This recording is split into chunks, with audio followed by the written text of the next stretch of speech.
Case4Life sent me this gardening pouch for my review, and the really cool thing with this is that because it's so easy to hook and unhook, you can actually wear this as and I like to wear it like this. This is the type of pouch that I would like, so I can move about, do all my work, and then still have all the tools that I need with me. Speaking of all the tools, look at how much you can put in. I could actually have a bottle of water right here if I wanted to. There's a nice little carabiner to hook up some extra accessories. Nice little pockets to put a bunch of different things. Look at that, even a pencil pocket right here.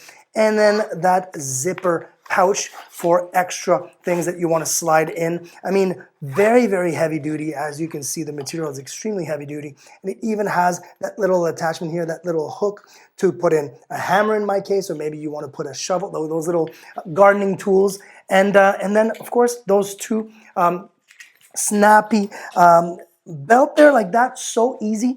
And then you can just adjust it, of course, and have it on the side and the front, or like I was using it just across my body. This thing is super cool.